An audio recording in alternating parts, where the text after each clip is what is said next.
Special में सबसे पहले बात करेंगे भारत और चीन के बीच हो रहे तनाव की। तनाव के बीच बातचीत का दौर जारी है। सेना ने मुंह तोड़ जवाब दिया है, लेकिन चीन जो है तिलमिलाया हुआ है और नतीजा यह है कि चीन ने अपने मीडिया और अपने माउथपीस ग्लोबल टाइम्स के जरिए अब एक प्रोपेगेंडा वॉर शुरू कर दी है। चीन ने किस तरह से तिब्बत के साथ उस इलाके में अपना जो वॉर ड्रिल है वो उसका वीडियो रिलीज किया, साथ ही साथ अपने रॉकेट लॉन्च का वीडियो रिलीज किया और किस तरह से आज ही के दिन उसने हाइड्रोजन बम का परीक्षण किया था सफल। ये तीनों वीडियो एक के साथ एक रिलीज करना, वो भी तब जब भारत के साथ तनावपूर्ण स्थिति हो। चीन आखिर चाहता क्या है? हम अपने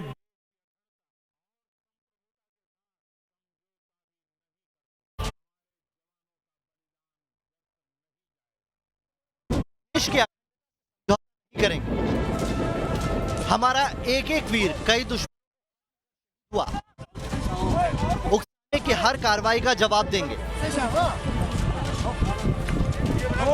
यह है नए भारत की वो हुंकार की अखंडता और संप्रभुता के साथ समझौता भी नहीं करते। हमारे जवान डर और बौखलाहट की इसी कॉकटेल से सहमे ड्रैगन ने अपनी खोखली ताकत को वीडियो कैमरे में कैद कर दुनिया के सामने रखा। ड्रैगन का डर, तस्वीर नंबर 1।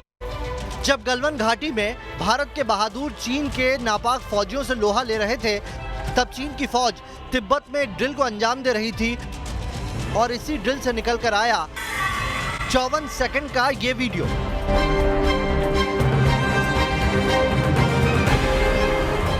इस वीडियो रॉकेट फोर्स आ रही है। रॉकेट फोर्स यानी चीनी फौज की आर्टिलरी यूनिट, जिसे चीन अपनी सबसे बड़ी ताकत करार देता है। 54 सेकंड की इस वीडियो में चीन की फौज ने ड्रिल करके यह साबित किया कि ये रॉकेट फोर्स चंद घंटों के अंदर किसी भी हिस्से में पहुंचकर रॉकेट और मिसाइल से हमला कर सकती है।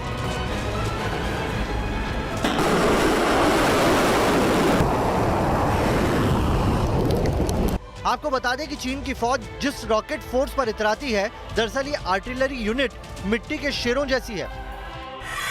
इस आर्टिलरी यूनिट ने आज तक कोई एक्शन नहीं देखा है। कहने को आर्टिलरी यूनिट चेंगडू बेस यानी तिब्बत में तैनात है, लेकिन आज तक चीन इस आर्टिलरी यूनिट को एलएसी के करीब लाने की हिम्मत नहीं जुटा पाया है। ड्रैगन का डर, तस्वीर नंबर 2।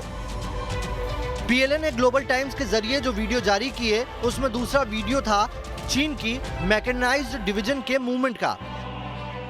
इस वीडियो में चीन ने दिखाने की कोशिश की है किस तरह चीन की फौज अपने ट्रक से लेकर बख्तरबंद वाहनों को रेल नेटवर्क के जरिए तेजी से मूव कर सकती है।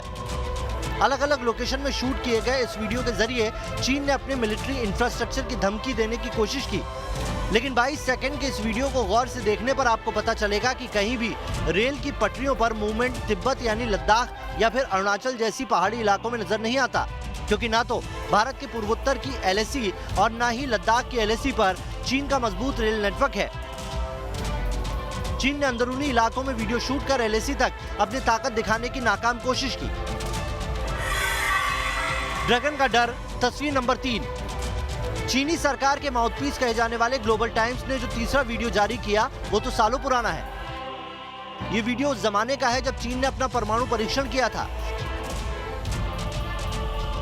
एटम बम टेस्टिंग का वीडियो जारी कर चीन ने अपनी एटमी ताकत का एहसास कराने की कोशिश की। ये चीन के अंदर पसरे डर का सबसे बड़ा सबूत है। दो फौजी टुकड़ियों के टकराव से चीन ऐसा डरा कि एटम बम के वीडियो दिखाने लगा। 20 जवानों ने 45 चीनियों का ऐसा संहार किया कि चीन को एटम बम के सिवा दूसरा कोई चारा नहीं सूझा। ये चीन की फौज का पुराना पैतरा है, जिसे कम्युनिस्ट पार्टी की जुबान में साइकोलॉजिकल वॉर कहा जाता है। यानी खोखली ताकत वाला चीन सिर्फ डराकर अपना सैन्य मकसद पूरा करने की फिराक में रहता है। चीन चाहता है भारत को एम्बैरस करना, भारतीय लीडरशिप को एम्बैरस करना, और उसके लिए वो किसी भी हद तक जाने के लिए तैयार है, क्योंकि वो जानता है कि वो जितना एम्बैरस करेगा उतनी साइकोलॉजिकल एडवांटेज जो है उसको मिलेगी। गलवान घाटी में भारत के जाबाजों ने चीन को बता दिया कि ये 62 का भारत नहीं बल्कि नया हिंदुस्तान है, जो जवाब भी देता है और हर नापाक हरकत का हिसाब भी लेता है। Team news nation.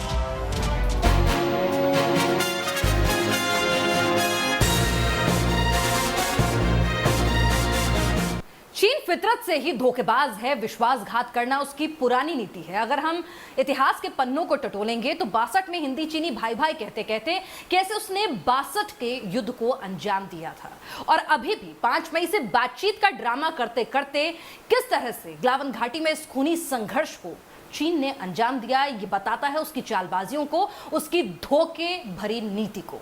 आइए आपको दिखाते हैं चीन के 5 धोखे।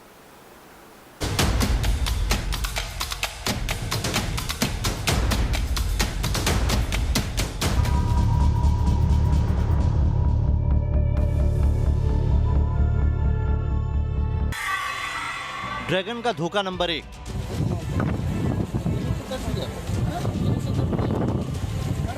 लद्दाख के टकराव का आगाज ही धोखे से हुआ था। गलवान घाटी के जो इलाके दोनों सेनाओं की पेट्रोलिंग पॉइंट्स हुआ करते थे, वहां चीन के फौजी धमके और तंबू गाड़ दिए। ये वही गलवान घाटी है जहां 1962 के बाद कभी कोई विवाद नहीं हुआ था। बावजूद इसके चीन ने गलवान घाटी को फ्लैश पॉइंट बनाया। ड्रैगन का धोखा नंबर 2। चीन मानो किसी भी कीमत पर हालात सुलझाना चाहता था। चीन के धोखे की दूसरी तस्वीर नजर आई नाकुला में। जब गलवान में पहला टकराव हुआ ही था, उसी बीच चीन की फौज ने सिक्किम के नाकुला में बेवजह घुसपैठ की कोशिश की, जिसको भारतीय सैनिकों ने नाकाम कर दिया। गलवान पर 1962 तक विवाद था। नाकुला में इससे पहले कभी कोई टकराव नहीं हुआ था। ड्रैगन का धोखा नंबर 3। गलवान घाटी में हुए पहले टकराव के बाद हालात सामान्य करने की पुरजोर कोशिशें की जा रही थी। चीन के विदेश मंत्री तक ने बयान दिया था कि चीन जंग या टकराव नहीं चाहता, लेकिन अमन की झूठी अपील की आड़ में चीन ने नापाक मंसूबों को अंजाम तक पहुंचाना शुरू कर दिया। LAC के नजदीक चीन की फौज ने टैंकों और आर्टिलरी का जमावड़ा शुरू कर दिया। चीन की फौज ने कुछ हल्के टैंक भी LAC तक पहुंचाने की कोशिश की। जवाब में भारतीय फौज ने भी हैवी वेपनरी डिप्लॉय की। चीन इसलिए भी बौखलाया हुआ है क्योंकि LOC पर भारतीय सैनिकों ने अपने जमावड़े को कम नहीं किया और अपनी मुस्तैदी लगातार बढ़ाई, क्योंकि भारत अब उस चीन पर भरोसा नहीं करता जो कहता कुछ है और करता कुछ है। और एक बार फिर चीन ने इसी बात को साबित कर दिया है कि उस पर किसी भी तरह का भरोसा नहीं किया जा सकता। वो पीठ पर चूरा भोगता है और विश्वासघात करने में माहिर है। उत्तरी इलाकों में LAC पर चीन की करतूतों पर नजर रखने के लिए वायुसेना भी अलर्ट मोड में आई। सुखोई और हेलीकॉप्टर्स के जरिए LAC के नजदीकी इलाकों पर गश्त शुरू कर दी गई। ड्रैगन का धोखा नंबर 4। हालिया तनातनी में चीन का चौथा धोखा आया गलवान घाटी पर कथित डिसएंगेजमेंट की शक्ल में। चीन को लगा था कि भारी हथियारों की तैनाती के साथ वो भारत को डरा धमका लेगा, लेकिन भारत ने चीन को उसी की जुबान में जवाब देना शुरू कर दिया। चीन के साथ जब चुशुल में मिलिट्री कमांडर लेवल बैठक हुई तो तय किया गया दोनों फौज विवादित इलाकों से चरणबद्ध तरीके से पीछे हटेगी। चीन और भारत की फौज अप्रैल 2020 की स्थिति पर लौटेंगी, लेकिन चीन की फौज ने यहां भी धोखा दिया। डिसएंगेजमेंट के करार के बावजूद चीन की फौज की टुकड़ियां गलवान घाटी में जमी रही। ड्रैगन का धोखा नंबर 5। ड्रैगन का सबसे बड़ा धोखा सामने आया गलवान घाटी के खूनी टकराव के दौरान। इस खूनी संघर्ष को लेकर जो जानकारी सामने आई, उसके मुताबिक चीन के फौजियों के पास कीलों से लैस डंडे थे। साथ ही उन्होंने बड़ी मात्रा में भारी पत्थर जमा किए हुए थे। इन्हीं डंडों और पत्थरों से भारतीय फौजी टुकड़ी पर हमला किया गया था। चीन के इसी आखिरी धोखे ने भारत के क्रोध को आसमान पर पहुंचा दिया। चीन के धोखे पर फंसे हिंदुस्तान के सपूतों ने 45 चीनियों को मौत के घाट उतारकर अपने बलिदान का अमर कर दिया।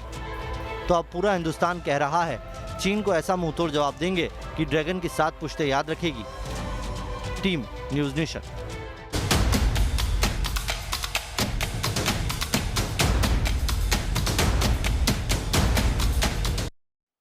चीन हिंदुस्तान से लड़ने का दम भरता है, उसे आंखें दिखाता है। चीन की औकात क्या है, चीन की सेना की औकात क्या है, उसकी कुव्वत और काबिलियत को ताइवान ने दुनिया के सामने खोलकर रख दिया।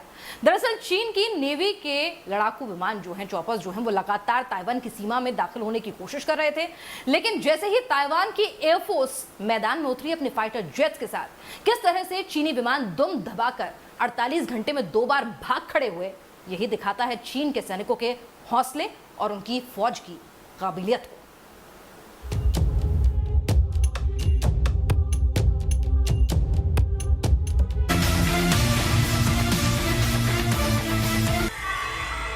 जिस चीन की फौज को ताइवान दौड़ाता है।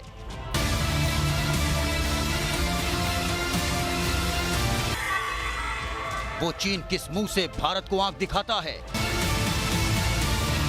यही सवाल लोगों के जहन में उठा जब ताइवान में चीन की एयरफोर्स की मिट्टी पलीत की खबर सामने आई। छोटे से देश ताइवान ने चीन की नेवी को अपनी ताकत का ऐसा एहसास कराया कि चीन के मिट्टी के शेर दुम दबाकर भाग खड़े हुए। तारीख 17 जून 2020। ताइवान के आसमान की तरफ अचानक हलचल बढ़ी। ताइवान के समंदर से कुछ ही दूर तैनात चीन के एक नेवल बेस से चीन की वायुसेना के J-10 लड़ाकू विमानों ने उड़ान भरी। जैसे ही ताइवान की एयरफोर्स को चीन के लड़ाकू विमानों का इंटरसेप्ट मिला तो ताइवान की एयरफोर्स एक्शन में आई। आनन फानन में ताइवान के फाइटर पायलट्स अपने लड़ाकू विमानों के साथ आसमान में उड़ पड़े। आसमान में कुछ देर तक चीन के लड़ाकू विमानों ने चक्कर लगाए, लेकिन जैसे ही ताइवान के विमानों से वार्निंग शॉट फायर हुए तो चीन के फाइटर जेट दुम दबाकर लौट गए। 9 दिनों के अंदर तीसरी बार ताइवान की एयरफोर्स ने चीन के लड़ाकू विमानों को भगाया। 48 घंटों के अंदर 2 बार चीन की वायुसेना ने ताइवान के एयर स्पेस में घुसने की नाकाम कोशिश की। गुंजाओ का इलाका है चीन का, यहाँ ताइवान है और ताइवान किसी साउथ वेस्ट इलाके में 9 दिनों में 4 बार चीनी एयरक्राफ्ट घुसपैठ कर चुके हैं, जिसमें J-10 फाइटर प्लेन की बात करें या फिर Y-8 एयरक्राफ्ट की बात करें, ये दोनों घुसपैठ किए और उन्होंने ताइवान के एयर स्पेस को वायलेट किया, जिसके बाद ताइवान ने वार्निंग जारी की, उचित कार्रवाई की धमकी दी, जिसके बाद चीनी एयरक्राफ्ट वापस लौटे। इतना ही नहीं, जो आप सी रूट देख रहे हैं, इस सी रूट के जरिए भी लगातार चीन ताइवान की टेरिटरी को वायलेट कर रहा है। ताइवान के खिलाफ चीन ने पिछले 1 महीने के अंदर सैन्य गतिविधियां बढ़ाई हैं, लेकिन हर बार ताइवान के हाथों ड्रैगन ने मुंह की ही खाई है। ताइवान और चीन के बीच अदावत बरसों पुरानी है। चीन कहता है कि ताइवान मेनलैंड चाइना का हिस्सा है, जबकि ताइवान खुद को बरसों पहले स्वतंत्र राष्ट्र घोषित कर चुका है। चीन का मानना है कि ताइवान को राजनयिक पहचान नहीं मिलनी चाहिए, जबकि ताइवान कई ग्लोबल आर्थिक गठबंधनों का हिस्सा बन चुका है। ताइवान की यही तरक्की और ताकत चीन को नागवार गुजरती है, लेकिन ताइवान हमेशा अपनी आजादी के लिए डटा रहा और आज उस मुकाम पर जा पहुंचा है जहां चीन दूर से भी धमकाने की कोशिश करता है तो ताइवान ड्रैगन को उसकी औकात याद दिला देता है। Team news nation.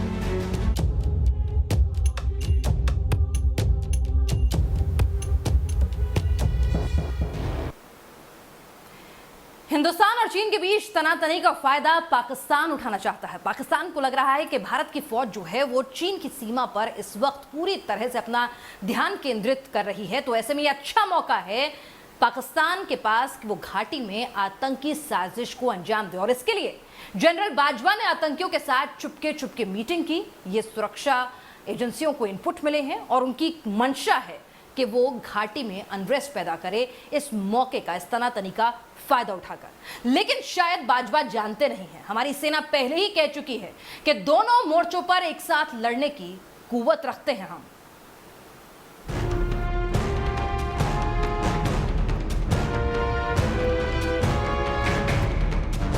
यही है वो तस्वीर जिसने पाकिस्तान की साजिशों का खुलासा कर दिया।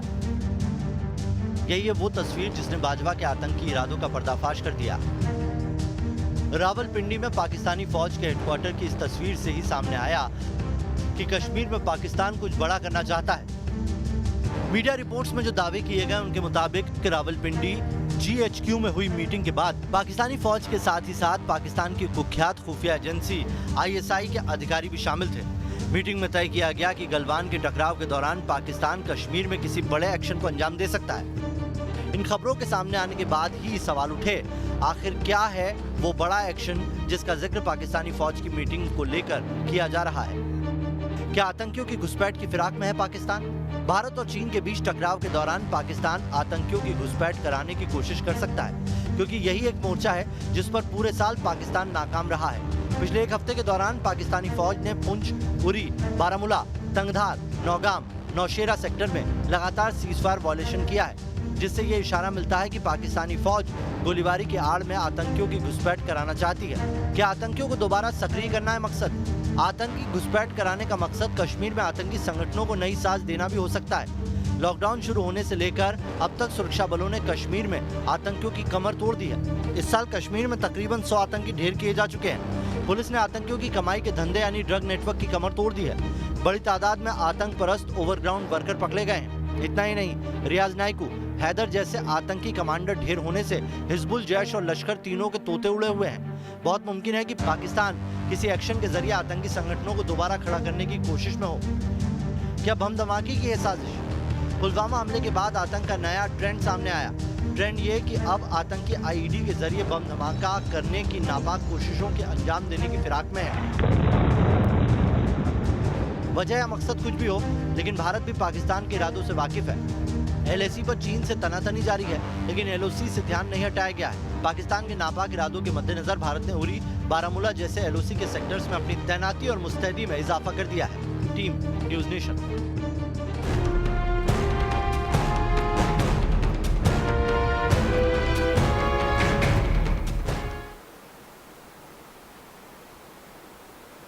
क्या किम और उसकी सन की बहन साउथ कोरिया से जंग चाहते हैं?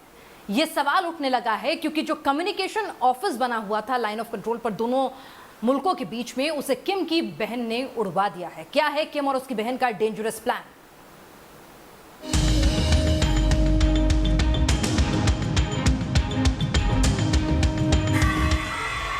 भाई सन की, बहन डबल सन की। कुछ ऐसा ही हो रहा है किम जोंग की बहन किम योंग के बारे में। जैसी ये खबरें उड़नी शुरू हुई कि भाई की जगह बहन उत्तर कोरिया की गद्दी संभालेगी, तो किम योंग का तानाशाही से भरा बर्ताव सामने आने लगा। किम योंग ने अपनी एंट्री ही बारूदी अंदाज में की है। किम योंग के हुक्म पर कोरियाई बॉर्डर पर बना कम्युनिकेशन ऑफिस को डायनामाइट से उड़ा दिया गया। यह ऑफिस दक्षिण कोरिया और उत्तर कोरिया की बॉर्डर पर बना था। किम योंग ने इससे पहले अमेरिका को बर्बाद करने की धमकी दी थी और सोमवार को किम योंग के दफ्तर से बयान आया था कि हालात नहीं सुधरे तो दक्षिण कोरिया से बड़ी जंग हो सकती है। जानकारों का भी मानना है कि किम जोंग से बड़ा खतरा किम योंग बन सकती है। किम जोंग ने आज तक सिर्फ एटमी हमलों की धमकी दी, कुछ मौकों पर सुनसान इलाकों में रॉकेट दागे, लेकिन जिस तरह किम योंग ने शांति के प्रतीक कम्युनिकेशन ऑफिस को उड़ाया, उसने बता दिया कि सनकी की बहन उससे कहीं ज्यादा खतरनाक है। Team news nation.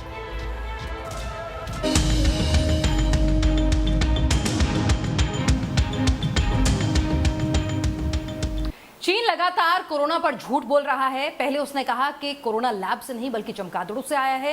हालांकि कई रिसर्च में यह झूठ साबित हुआ। और अब चीन का नया शगुफा सुनिए। सालमन मछली जो यूरोपीय देशों से एक्सपोर्ट होती है, उस मछली से वो कह रहा है कि कोरोना आ रहा है।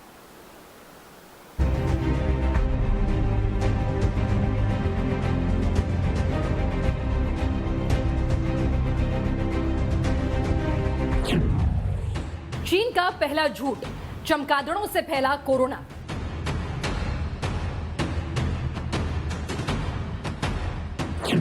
चीन का दूसरा झूठ, मछली से फैल रहा है कोरोना। जब कोरोना नाम की महामारी ने दुनिया को दंश देना शुरू किया, तो अपनी खाल बचाने के लिए चीन ने झूठ बोला कि वुहान के मीट मार्केट से कोरोना निकला और दोष मढ़ दिया बेजुबान चमगादड़ों पर। चीन से बार बार यह दावा किया गया कि चमगादड़ों से कोरोना फैला और इंसानों तक जा पहुंचा। वुहान में कोरोना खत्म हो गया तो चीन को लगा कि उसका झूठ कामयाब हुआ, लेकिन यही ड्रैगन की गलती थी। चीन को कोरोना की सजा मिली, कोरोना के सेकेंड अटैक की शक्ल में। इस सेकेंड अटैक की जद में आई चीन की राजधानी बीजिंग। बीजिंग में कोरोना इतनी तेजी से फैला कि बीजिंग के 8 डिस्ट्रिक्ट में पूरा लॉकडाउन लगा दिया गया। लॉकडाउन इतना सख्त है कि लोगों को घरों के दरवाजे से बाहर निकलने तक पर पाबंदी लगा दी गई है। इन सभी इलाकों में बाजार, स्कूल, कॉलेज सब बंद कर दिए गए हैं। कोरोना ने दोबारा चीन में सर उठाया तो चीन ने झूठ का एक और जाल बुना और इस बार कोरोना फैलाने की वजह बताई सालमन मछली। चीन की सरकार ने आनन फानन में सालमन मछली पर बैन लगा दिया और दूसरे देशों से आने वाली सालमन मछली का इंपोर्ट भी रोक दिया। चीन ने यूरोप से आने वाली सालमन का इंपोर्ट बैन कर दिया। साथ ही गैर यूरोपीय देशों से भी सालमन मछली मांगने और बेचने पर पाबंदी लगा दी। बीजिंग में फैले कोरोना की एक जांच रिपोर्ट तैयार की गई, जिसमें कहा गया कि जिन दुकानों पर सालमन मछली काटी जा रही थी, उन दुकानों में कोरोना वायरस के ट्रेस मिले हैं। ये ट्रेस दुकानों में काम करने वाले लोगों और इस्तेमाल होने वाले सामानों के भी हो सकते हैं। लेकिन चीन अब यह साबित करने पर तुला है कि यूरोपीय देशों से कोरोना फैल रहा है और इसी वजह से चीन ने चमगादड़ों के बाद अब बाहर से आने वाली सालमन मछली पर दोष मढ़ दिया है। चीन लाख झूठ बोल ले, छल से भरी कितनी ही रिपोर्ट जारी कर ले, लेकिन सच यही रहेगा कि कोरोना को दुनिया में फैलाया चीन नहीं और चीन को एक न एक दिन इंसानियत के साथ किए गए गुनाह की कीमत भुगतनी ही होगी। Team news nation. खबर का टुकड़ स्पेशल में आज के लिए बस इतना ही।